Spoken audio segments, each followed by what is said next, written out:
يا ستي انت قاعده تاكلي دونتس. جميل. عايزين نخش الحدوته ونحكي الحدوته ما عشان تحكي. ستي قالت لي ازاي وانت عماله تاكلي دونتس ازاي يعني. طب ويا ستي حرام يعني تاكل دونتس؟ ما هي ما كانتش في ايامها ما كانتش دونتس. تعرفوا؟ ما كانتش تعرفوا يعني ما ينفعش ستي قالت لي بالدونتس؟ عشان نحكي الحكايه بقى اللي مش قادره اقول لك قد ايه. يلا عشان نحكيها. حلوه جميله. خش على الفيديو. السلام عليكم ورحمة الله وبركاته. اللهم صل وسلم وبارك على سيدنا محمد وعلى آله وأصحابه أجمعين. حبيبي يا رسول الله. حبيبي يا رسول الله عليه أفضل الصلاة والسلام. ويشهد الله إننا بنحبكم في الله. الله يستركم فوق الأرض وتحت الأرض ويوم العرض عليه. اللهم آمين يا رب العالمين. وأم محمد من المرة اللي فاتت والله أنا زيكم معرفش غير ملك و10 كلاب. ملك و10 كلاب. والله ما سمعتها ولا اعرف عنها حاجه، يعني هسمعها زيكم دلوقتي. ده في كل حكايه وفي كل حكايه انا بسمعها زيكم. ماشي يلا نخش على الملك. يلا نخش على الملك. الملك قاعد ومستني نشوف ايه بقى احنا هنقول عليه ايه. ماشي يا سياده الملك. تعالى يا سياده الملك. كان يا مكان يا ساده يا كرام ولا يحلى الكلام إلا بذكر النبي عليه أفضل الصلاة والسلام. اللهم صل وبارك عليك يا رسول الله. يا حبيبي يا رسول الله عليه الصلاة والسلام. كان في ملك يا أم كريم قوي جدا وجبار في كلامه وفي قراراته، وما بيحبش حد يجادله وما بيحبش حد يقول ديكتاتوري. ما بيحبش حد يقول رأيه. ديكتاتوري برضه. ديكتاتوري متسلط. طيب ماشي. فما بيحبش حد يجادله ولا حد يقول له مثلا هو قال حاجه ويناقشوا فيها او يعدل عليه. قراره من دماغه ما بيشورش حد. فكان كل وزير يجي ما يعمرش معاه. ليه بقى احنا هناكل دونتس؟ طيب. فكان كل وزير يجي يقعد معاه. بحبها بالشوكولاته البيضاء ولا بالشوكولاته؟ لا بحب الشوكولاته. انت عارفه البني. انا مش عارفه اقول. احمر. سوري محسن. الناس كده هتبقى مشتاقه للدونتس بتاعك. فكان كل وزير يجي يشتغل معاه ما يعمرش معاه. ليه؟ لانه كان ظالم. وطبعا يا اما ترضى بالكلام اللي بيقوله يا اما بقى تمشي. خلاص كان بيمشي. فتبدل عليه وزراء كتير. وكان معاه وزير. وجي في مره من المرات كان عامل قعده وناس قاعدين عنده في السلطنه بتاعته دي اللي هو الملك او الوزير. الملك. فجي الوزير كمان. ستي بقى انت عايزه غداوه. دي غداوه مش حكاوه. ايوه ستي قالت لي يا ام محمد. تسلم ايدك يا ام كريم ربنا يخليكي ليا. ست مش هتعرف تحكي كده. لا عشان الملك بيبقى عنده حاجات ايوه صح. بنهيئ نفسنا. ايوه بنساعد.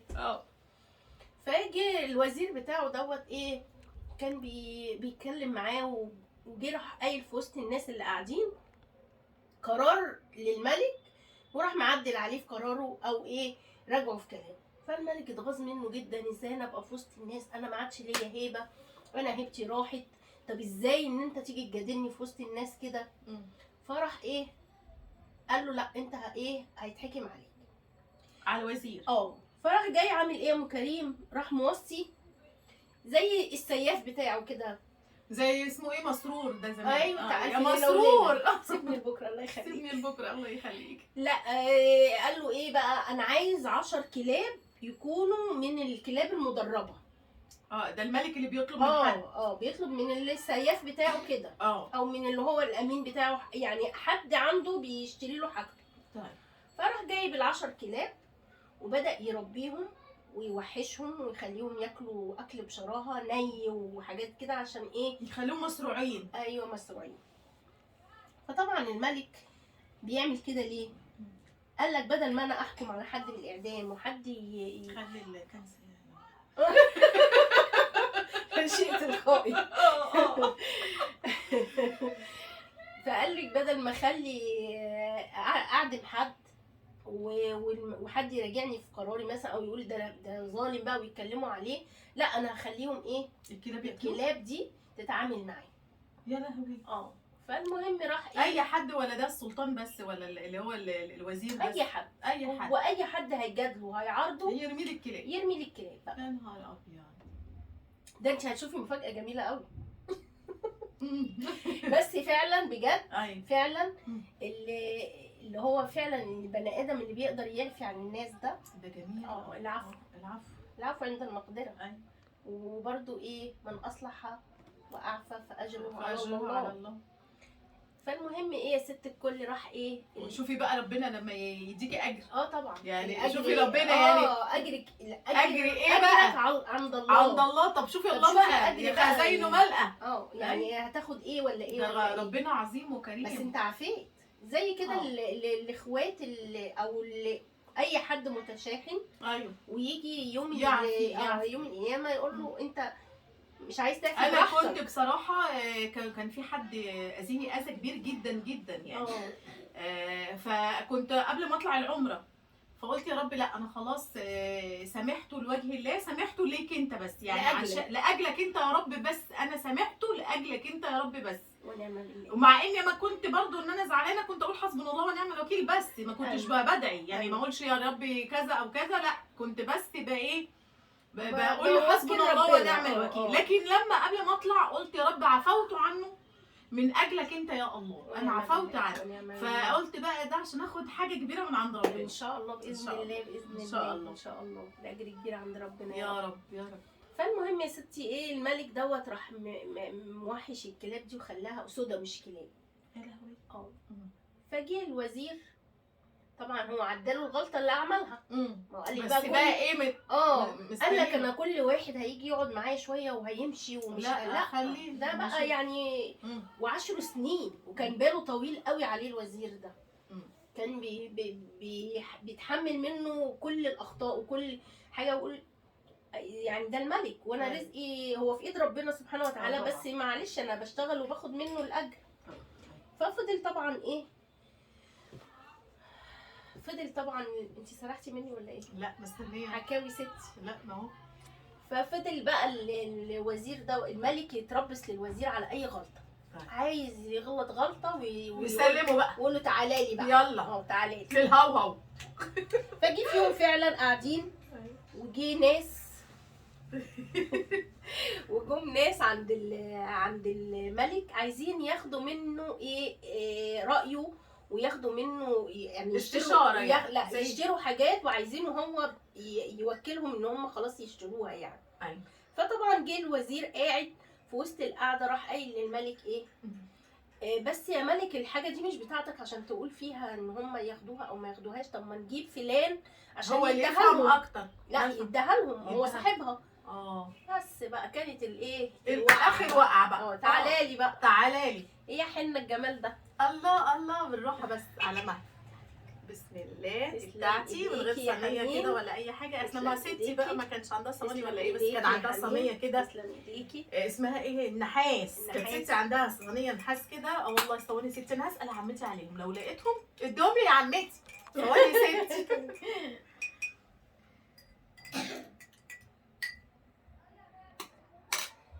فراح قايل له بصي انت كده جبت نهايتك. طبعا ايه خلاص كده راح نادي للحارس ده الحارس بتاعه بتاع السجن وقال له خد الوزير على عكلة طبعا الوزير عارف قصه الكلاب. ممكن يعيدهم باليوم واليومين ما ياكلوش. فراح قال له ازاي يا ملك، ازاي ان انا في خدمتك طول العمر ومش عارفه ايه غلطتي ايه اللي انا عملته. والملك ابدا سادد ودانه عن انه يسمع الوزير. طب اعمل ايه؟ طيب اعمل ايه؟ طب اديني فرصه 10 ايام وبعديها احكم عليا باللي انت عايزه. يعني ايه 10 ايام هتعمل فيهم ايه؟ قال له كل واحد بيجي يتعدم او بيجي يحصل له حاجه من حقه ان هو يطلب طلب. فانا طلبي الوحيد ليك ب10 سنين استنى 10 استنى عليا 10 ايام. كان قال له 10 سنين. قال له 10 ايام. ما هو 10 ايام بقى 10 15 سنه. خلاص لك اللي انت طلبت مفيش مشاكل. 10 ايام ب 10 ايام واخرتك ايه؟ الاعدام. يا خراب. المهم راح نازل الوزير على مين؟ على مربي الكلاب. قال له تعالى انا دلوقتي بديك وبقول لك على كل حاجه كويسه ترضيك وكده، اعملي الخدمه دي. ازاي يا وزير تشتغل مكاني؟ عايز ان هو يشتغل مكان الحارس بتاع الكلاب. قال له هشتغل مكانك لمده 10 ايام، وانت هتاخد الذهب اللي هديهولك وهتروح تقعد في بيت كمان بتاعي تقعد فيه. طيب ازاي يا وزير ان انت تقعد تحرس الكلاب وتخدمهم؟ قال له انا عايز كده. طيب قال له خلاص ماشي، ليك اللي انت طلبته. ونزل الوزير، نزل الحارس وطلع الوزير مكانه. طبعا كل ده في غيبه من الملك، ما يعرفش حاجه الوزير فين. هو طلب منه 10 اصبر ايام. عليا 10 ايام. قعد ال10 ايام يا ام كريم ياكل في الكلاب ويحمي الكلاب ومش خدوا عليه. اخدوا كلاب متوحشه، بقول لك اسوده مش كلاب. خدوا عليه وخلاص بقى ما ياكلوش غير من ايده. ما هم بيروضوا الاسود. يعني ما في ناس بتروض الاسود وتبقى جنبها وتتصور وتلعب معاهم الكلام ده. أيوة. هو بقى زيهم بقى إيه، خلاص كده. أيوة. بقيت انا صاحبهم بقى صاحبهم. وفات الوقت وعدى ال10 ايام، وجه بقى الوزير راح طالع للملك. خلاص يا ملك انا تحت امرك، طالما انت ما عفتش عني في غلطه ما تستاهلش، ومحيت كل السنين اللي بينا وكل العشره اللي بينا في لحظه، براحتك شوف انت عايز تعمل فيا ايه. برضو ما قلبه رق شويه. مين؟ هو الملك. بس كرامته نقح عليه. ارجع في قراري ازاي؟ ده انا الملك. لا ما ارجعش في قراري. ايوه. قال له مفيش رجوع عن كلامي، انا كلمتي سيف وبرضه هتنفذ حكم الاعدام. قال له مفيش مشاكل، يلا يا حارس خد الوزير نزله عند الكلاب. طبعا كانت المفاجأة للجميع ان فتحوا الباب على الكلاب، والكلاب بدأت تنط على الوزير زي تحييه وتحييه وتجري عليه، وهو قاعد في وسطهم كأنه واحد منهم بقاله سنين. الكلاب دي كلها جت بقالها قد ايه؟ ده ما كملتش شهر في المملكة. بس يعني انت اكلتيه لقمه. ايوه شوفي الكلب وفاء فظيع. لا فعلا الكلاب وفيه فعلا جدا فعلا. ايوه فعلا. على سيره الكلاب ووفائها، كان والدي الله يرحمه في البلد كان في مره نازل يصلي الفجر، وكان في كلب صغير كده وقاعد تحت البيت، كان الجو برد جدا جدا. فهو نازل، كان هو في رمضان، كنا في رمضان، وكان يعني ماسك في ايده ازازه ميه عشان طبعا هيقعد للفجر، وكان معاه لسه بقيت لقمه او حاجه بياكلها. فراح مديها للكلب وراح داخل على المسجد. كان زاويه كده صغيره في البلد عندنا، كان هو اللي بيفتحها يعني. فنزل واداله اللقمه ومشي. راح الفجر وصلى الفجر ومش عارفه ايه، وقعد شويه بعد الفجر وصلى اللي هو الصبح، وراح واخد بعضه، مش الصبح بقى، اللي هو الشروق. ايوه. وراح واخد بعضه ورجع. لقى لك الكلب فين يا ام كريم؟ فين؟ على باب المسجد. شفتي؟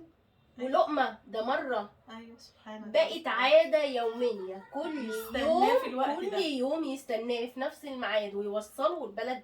الزاويه دي في طرف البلد متطرفه يعني، في حته مقطوعه شويه يعني بيمشي حته ومقطوعه مفيش الناس. زاويه بعيده شويه ووقت متاخر. كان ياخده يوصله ويجيبه. وبقت عاده ان هو لا هو فعلا الكلب عنده وفاء. الكلب وفي فعلا. وبعدين خلاص كده بس كده وراح طبعا قعد في وسطيهم. فالملك استغرب جدا، ايه ده؟ ازاي ده؟